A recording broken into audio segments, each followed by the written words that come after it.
So when you say quite different from the garden variety chatter and broad action, let's just be honest here. It's unprecedented action that's been taken. So I guess what I'm curious about is, obviously you're not going to be able to answer the question as to where or when, but let me ask you this. Do you know the specifics as to where or when? Or is it true that the U.S. government has this unprecedented fear of an attack, but actually has no idea if it's going to be in one of 21 countries? Well, I think we knew a lot more about the when, that is that the threat was fairly immediate, centered around the end of Ramadan, than we knew about the where, which is why the closures have been as broad as they are and included travel advisories and concern about the homeland as well. So we don't have specifics, I think, on the where. But again, what I mean by this is not your average garden variety chatter, is you hear a lot of, for example, you were mentioning Zawahiri at the top of the broadcast. You hear a lot of messages over time from him. A lot of them are expressing frustration that different leaders of al-Qaeda or affiliates aren't doing what he wants. Sometimes he sounds like a voice in the wilderness. Sometimes he has generalized threats or wants people to take action.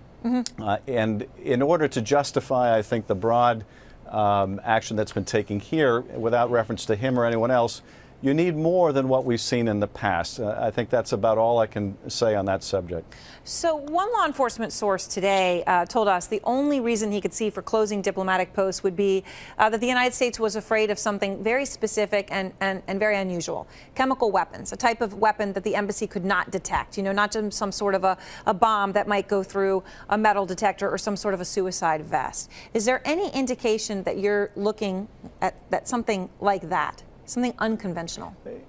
You know, I wouldn't leap to that same conclusion. I mean, if we knew, for example, there was going to be a Benghazi-like attack, which was with very conventional weapons, right, we would close down an embassy or a consulate. If we knew that there was going to be a truck bomb, like we see all too often in places like Kabul, we would close down the facility. So I don't think you have to leap to that conclusion, and I think the response would still be justified. All right, which is, you know, an interesting point. I guess people can read into your answer what they will. But what about the point that you made? Look, that you didn't know the where, but you were very confident on the when.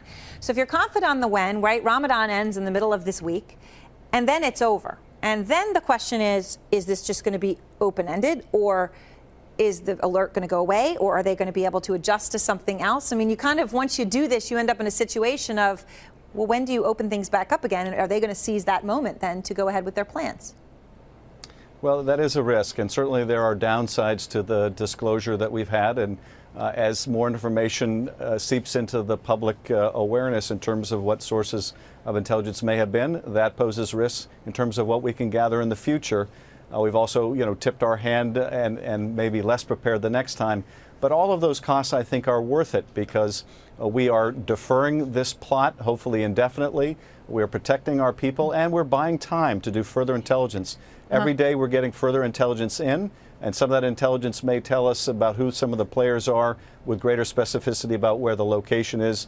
That may help us further thwart the plot or go after some of those people involved. You know, one of the things that we've heard again and again is, look, this is centered on the threat coming from perhaps al-Qaeda in the Arabian Peninsula, right, which is, you know, the most powerful branch, many describe it as, at this point of al-Qaeda, and that it would be at somewhere in that region. You get that impression from the embassies that the U.S. has chosen to close. But two major U.S. cities, San Francisco, New York, have increased security. City officials from both locations are telling us, look, they're beefing up police presence at mass transit, but they don't really know what to expect either. Are we adequately prepared for the possibility that this could happen here at home?